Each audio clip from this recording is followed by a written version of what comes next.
నమస్కారం. కోల్కతా డాక్టర్ కేసులో రోజురోజుకు వినిపిస్తున్న మలుపులు చూస్తుంటే ఇదొక మిస్టరీగా మారుతోందనిపిస్తోంది.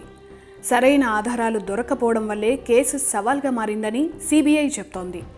ఈ దారుణం జరిగిన 14 గంటల వరకు ఎఫ్ఐఆర్ నమోదు ఎందుకు చేయలేదని సుప్రీంకోర్టు అడిగినా సమాధానం లేదు. సరైన ఆధారాలు దొరకడం లేదా, లేక ఘటన జరిగిన రోజే దొరకకుండా చేశారా? ఈ కేసులో ఏదో డార్క్ సైడ్ అయితే ఉందని చాలామంది డౌట్. ఈ కేసు చూస్తుంటే ఒక రిఫరెన్స్ గుర్తొస్తోంది.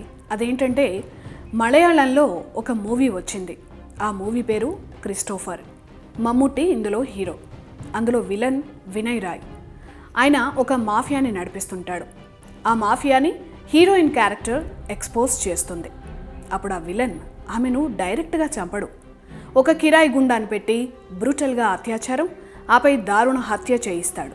కేసు మొత్తం ఆ అత్యాచారం, ఆమె మీద జరిగిన దారుణాల చుట్టే తిరుగుతుంది. ఇటు ఈ విలన్ మాత్రం తన అక్రమాలు చేసుకుంటూ ఉంటాడు. అతను సందర్భంలో హీరోకి ఏం చెప్తాడంటే, ఎక్కడైనా ఒక అమ్మాయి పైన ఘోరంగా అత్యాచారం జరిగితే ఆ అటెన్షన్ అంతా ఆ అత్యాచారం, ఆ ఘోరాన్ని చేసిన వ్యక్తి చుట్టే ఉంటుంది. దాని వెనుక ఉన్న డార్క్ సైడ్ని ఎవరు పట్టించుకోరని చెప్తాడు. కోల్కతా ఆర్జీకర్ మెడికల్ కాలేజ్లో అక్కడి వ్యక్తులు, వారిపై ఉన్న ఆరోపణలు, 31 ఏళ్ల మెడికోకి జరిగిన ఘోర అత్యాచారం, హత్య వెనుక కూడా సరిగ్గా ఇలాంటి డార్క్ సైడే కనపడుతోంది. ఆ డార్క్ సైడ్ ఏంటనేది బయటపడచ్చు, లేదా ఎప్పటికీ బయటపడకపోవచ్చు. కోల్కతాలో ఆర్జీకర్ మెడికల్ కాలేజ్ చాలా ఫేమస్. అక్కడ చదవాలన్నది ఎంతోమంది మెడికోల కళ. అలా ఎన్నో డ్రీమ్స్తో చదువుతున్న 31 ఏళ్ల మెడికో జీవితం ఒకే ఒక రాత్రిలో ముగిసిపోయింది. టైలరింగ్ చేస్తూ పేదరికంలో ఉన్న తమ బిడ్డను డాక్టర్ని చేయాలన్న బాధితురాలి తల్లిదండ్రుల కలలు కూలిపోయాయి. అత్యంత దారుణంగా అత్యాచారం, ఆపై ఘోరంగా హత్య. ఇంత జరిగినా ఇప్పటికీ ఆ కేసులో ఒక కన్క్లూజన్ రాలేదు. ఇప్పటికీ Bengal CM Mamata Banerjee responsible political స్టేట్మెంట్స్తో కేసును డైవర్ట్ చేస్తూనే ఉన్నారు. ఒక స్త్రీ ముఖ్యమంత్రి అయ్యుండి కూడా ఈ ఘటనపై ఆమెలో జాలి, దయ లాంటి బేసిక్ హ్యుమానిటీ కూడా కనిపించటం లేదు. ఒక ఆడకూతురి నరకం అర్థం కాలేదా? ఆ దారుణ ఘటన వెనుక ఇంకేదో చీకటి కోణాన్ని బయటపడకుండా దాస్తున్నారా? కోల్కతాలో కొందరు పెద్దలు, మరికొందరు వైద్యులు కూడా ఇదే మాట చెప్తున్నారు. ఆగస్టు 9వ తేదీ ఎర్లీ మార్నింగ్ ఆర్జీకర్ మెడికల్ కాలేజ్లో జరిగిన ఆ హర్రర్ నైట్ ఒక డార్కెస్ట్ డే అని చెప్పొచ్చు. ఆర్జీకర్ మెడికల్ కాలేజ్ అప్పటి ప్రిన్సిపల్ సందీప్ ఘోష్ అవినీతిపరుడని సిబిఐ ఎంక్వైరీలోనే తేలింది. అతనికి అక్కడి ప్రభుత్వ పెద్దల ఆశీస్సులే ఉన్నాయని కూడా చెప్తున్నారు. ఘటన జరిగిన వెంటనే మరో ఆలోచన లేకుండా సందీప్ ఘోష్ ఈ హత్యని సూసైడ్గా ఎగ్జిబిట్ చేసే ప్రయత్నం చేశాడు. బాధితురాలి తల్లిదండ్రులకు 3 సార్లు ఫోన్లు చేయించి తమ కూతురు పరిస్థితి గురించి తప్పుడు సమాచారాలు ఇచ్చి వారిని మానసికంగా తీవ్రంగా బాధించాడు. ఈ ఘటన జరిగిన తర్వాత ఆ కాలేజ్ ప్రిన్సిపల్గా ఉన్న సందీప్ ఘోష్ ఆ క్రైమ్ సీన్ని కాపాడే ప్రయత్నమే చేయలేదు. గాలికి వదిలేశాడు. అలా పోలీసులు కూడా సీరియస్గా తీసుకున్నట్లు కనిపించలేదు.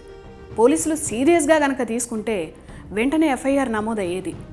అప్పటికే చాలామంది క్రైమ్ సీన్ దగ్గర ముగిన విజువల్స్ కూడా బయటకు వచ్చాయి.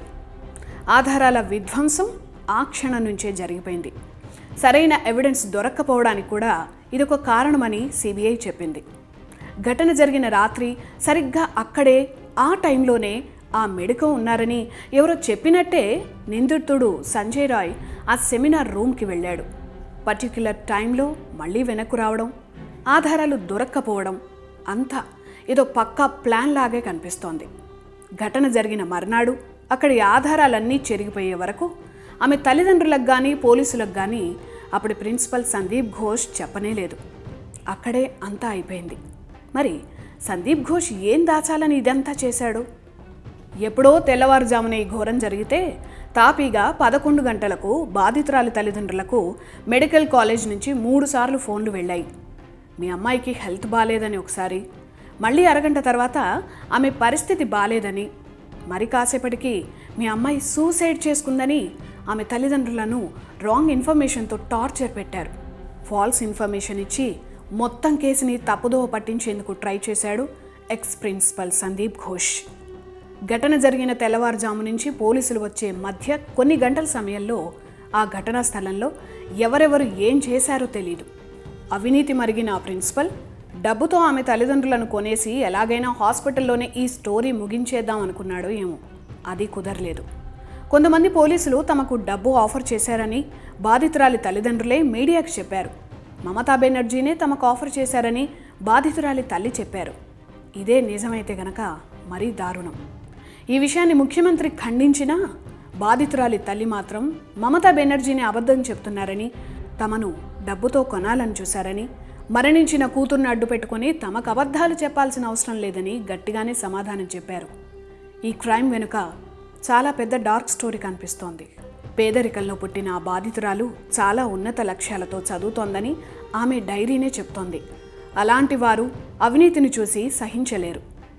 ఖచ్చితంగా ఆ హాస్పిటల్లో జరుగుతున్న మాటల్లో చెప్పలేని ఏదో దారుణమైన విషయం బాధితురాలికి తెలిసిందా? ఆమె నోరు మూయించేందుకే ఈ ఘోరం చేశారా అన్న డౌట్స్ చాలామందికి వచ్చాయి. బాధితురాలి మృతదేహానికి పోస్ట్ మార్టమే చాలా లేట్గా చేశారు. ఘటన జరిగిన 14 గంటల తర్వాత కానీ ఎఫ్ఐఆర్ ఫైల్ చేయలేదు. పోస్ట్ మార్టం పూర్తయ్యాక ఆ రాత్రిపూట బాధితురాలి మృతదేహాన్ని ఆమె తల్లిదండ్రులకు అప్పజెప్పి హడావుడిగా అంత్యక్రియలు చేయించారు. ఈ ఘటన మొత్తాన్ని తప్పుదారి పట్టించాలని అప్పటి ప్రిన్సిపల్ సందీప్ ఘోష్ చూశాడు. కానీ విచిత్రంగా అతన్ని బెంగాల్ ప్రభుత్వ పెద్దలు ఒక్క మాట కూడా అనలేదు. పైగా అతన్ని రక్షించేందుకు ఘటన జరిగిన 3వ రోజే అంటే ఆగస్టు 12న సందీప్ ఘోష్ని కోల్కతా నేషనల్ మెడికల్ కాలేజ్ ప్రిన్సిపల్గా ఇమీడియట్గా ట్రాన్స్ఫర్ చేశారు. ఇదైతే మరీ ఘోరం. ప్రిన్సిపల్ సందీప్ ఘోష్కి మమతా బెనర్జీ స్థాయిలో ఇన్ఫ్లుయెన్స్ చేసే పరిచయాలు ఉన్నాయని చెప్తున్నారు. బాధితురాలికి న్యాయం చేయడం కన్నా సందీప్ ఘోష్ని కాపాడాలన్న ఆత్రమే అక్కడి పెద్దల్లో ఎక్కువగా కనిపించింది. ఈ డౌట్స్తోనే సందీప్ ఘోష్ ట్రాన్స్ఫర్ జరిగిన మర్నాడే అంటే ఆగస్టు 13న ఈ కేసుని సిబిఐకి అప్పగించింది కోల్కతా హైకోర్టు. ఈడీ సిబిఐ దాడుల్లో సందీప్ ఘోష్ ఎంత పెద్ద ఫ్రాడో బయటపడింది. ఇప్పుడు ఈ వ్యవహారం మొత్తం అతని చుట్టే నడుస్తోంది. అయితే ఆగస్టు 13న ఈ కేసులోకి సిబిఐ ఎంటర్ అయిన రోజే క్రైమ్ సీన్ని డిస్టర్బ్ చేసే విధంగా ఆ ప్రాంతంలోనే రెనోవేషన్ వర్క్స్ చేయించారు. దీనికి పర్మిషన్ ఇచ్చింది సందీప్ ఘోషేనని తేలింది. ఆ తర్వాత మెడికల్ కాలేజ్పై గుర్తు తెలియని మూకలతో ఎవరో దాడి చేయించారు. అక్కడే చాలా ఆధారాలు పోయాయని కూడా సిబిఐ చెప్తోంది. ఫోరెన్సిక్ ద్వారా దొరికిన శాంపిల్స్ని ఢిల్లీ ఎయిమ్స్లో టెస్ట్ చేయిస్తున్నారు. అవి వస్తే తప్ప ఒక క్లారిటీ రాదని సిబిఐ చెప్తోంది. సివిక్ వాలంటీర్ పేరుతో ఆకతాయిగా తిరిగే వ్యక్తి సంజయ్ రాయ్. తాను పోలీసునని చెప్పి అందరినీ బెదిరించే అతని ప్రవర్తనపై కూడా చాలా కంప్లైంట్స్ ఉన్నాయి. ఈ సంఘటనలో ప్రైమ్ సస్పెక్ట్ అతనే. ఈ ఘటన జరిగిన మర్నాడు అంటే ఆగస్టు 10న అతన్ని అరెస్ట్ చేశారు. తానే ఈ ఘోరం చేశానని మొదట అంగీకరించి అవసరమైతే ఉరి తీసుకోండి అని టెంపర్గా మాట్లాడాడు. ఆ తర్వాత ఏమైందో కానీ మాట మార్చి నన్ను ఇరికించారు అని చెప్పాడు. అక్కడి నుంచే కేసు కాంప్లికేట్ అయింది. మెడికోపై జరిగిన ఘోరానికి సరైన న్యాయం కావాలని విద్యార్థులు ఆందోళన మొదలుపెట్టారు. ఆ ప్రొటెస్ట్ దేశవ్యాప్తంగా ఇప్పటికీ జరుగుతూనే ఉన్నాయి. అక్కడి నుంచే ఈ కేసుకి నేషనల్ అటెన్షన్ వచ్చింది. అయినా ఈ కేసులో ఇప్పటికీ సరైన అప్డేట్ రాలేదు. ఆ రాష్ట్ర ముఖ్యమంత్రికి ఇంతవరకు ఈ కేసుపై చిత్తశుద్ధి కనిపించలేదు.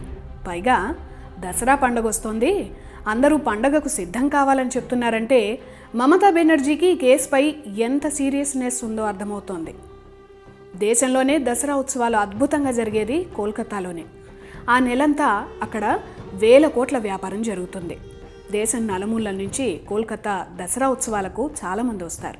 నిజమే. కానీ ఒక ముఖ్యమంత్రి ఇలాంటి విషాదకర సందర్భంలో పండగకు సిద్ధం కండి అని చెప్పడం కరెక్ట్ కాదని విమర్శలు కూడా మొదలయ్యాయి. మరోపక్క రాక్షస సంహారం ఇంకా జరగలేదు, జరిగాక దసరా చేసుకుందామని ప్రతిపక్షాలు మమతకు చురకలంటిస్తున్నాయి. కోల్కతా డాక్టర్పై దారుణం జరిగి నెల రోజులు దాటుతున్న ఈ కేసులో ఎలాంటి పురోగతి లేదు. ఈ ఘటనను సీరియస్గా తీసుకున్న సుప్రీంకోర్టు ఆగస్టు 20న ఈ కేసుని సుమోటోగా స్వీకరించింది. ఈ కేసు విషయంలో సుప్రీం చాలా సీరియస్గా ఉంది. పోస్ట్ మార్టంకి సంబంధించి కొన్ని ఇంపార్టెంట్ డాక్యుమెంట్స్ మిస్ అయినట్లు కూడా గుర్తించారు. అంత పెద్ద మెడికల్ కాలేజ్ అండ్ హాస్పిటల్లో బేసిక్ సెక్యూరిటీ లేదు. అక్కడ సందీప్ ఘోష్ ఏం చెప్తే అదే జరుగుతుంది. ఒక సివిక్ వాలంటీర్ అంత స్వేచ్ఛగా అర్ధరాత్రి సమయాల్లో, అది డాక్టర్లు ఒంటరిగా ఉండే చోటికి వెళ్ళగలిగాడంటే వినడానికి నార్మల్గా లేదు. ఆ మెడికల్ కాలేజ్లో జరిగే డార్క్ సైడ్ యాక్టివిటీస్కి అక్యూజ్డ్కి ఏమైనా లింక్ ఉందా అన్నది చాలామందికి వచ్చిన డౌట్. సందీప్ ఘోష్ ఈ ఘటనను సూసైడ్గా చూపించే ప్రయత్నం ఎందుకు చేశాడు? అనాథ శవాలను కూడా అమ్ముకోవడం, ఆర్గాన్ బిజినెస్, బంగ్లాదేశీయులతో సంబంధాలు, సిరంజీల దొంగ బిజినెస్, దొంగ కాంట్రాక్ట్లు, ఇలా చాలా ఫ్రాడ్ యాక్టివిటీస్లో సందీప్ ఘోష్ పేరు వినిపిస్తోంది. సందీప్ అవినీతిపరుడని చాలా కాలం ముందే అతని కలీగ్స్ రిపోర్ట్ చేశారు. ఇన్ని ఆరోపణలు వచ్చినా ఆర్జీకర్ మెడికల్ కాలేజ్లోనే సందీప్ పాతుకుపోయాడంటే అతని వెనుక ఉన్న ఆ బిగ్ షాట్స్ ఎవరు? ఆ మెడికల్ కాంపౌండ్లో అయితే ఏదో పెద్ద విషయమే జరుగుతోంది. ఆ డార్క్ సీక్రెట్స్లో ఏదైనా విషయం బాధితురాలికి తెలుసా? అందుకే ఆమెపై ఈ దారుణం చేయించి కేసును ఇటు డైవర్ట్ చేశారా? ఇవన్నీ ఆన్సర్ లేని మిస్టరీలు. ఘటన జరిగిన 3వ రోజు సెమినార్ హాల్ దగ్గర క్రైమ్ సీన్కి డిస్టర్బెన్స్ జరిగేలా రెనోవేషన్ వర్క్స్ జరగడం, ఆ తర్వాత కొందరు గుర్తు తెలియని వ్యక్తులు మెడికల్ కాలేజ్పై దాడి చేయడం, ఇవన్నీ కోఇన్సిడెంట్స్ కావు, ఇంటెన్షనల్లీ జరిగినవి అని స్పష్టంగా తెలుస్తోంది. అక్కడ ఎవరినో కాపాడాలని చూస్తున్నారు. ఇలాంటి ఇన్సిడెంట్స్ వెనుక తెలియని కోణాలు చాలానే ఉంటుంటాయి. ఆ బాధితురాలికి సరైన న్యాయం జరిగి తీరాలి. నేషనల్ అటెన్షన్ వచ్చిన ఇలాంటి కేసులో కూడా నిందితులకు సరైన శిక్షలు పడకపోతే వ్యవస్థల మీద ప్రజలకు నమ్మకం పోయే ప్రమాదం ఉంది కదా.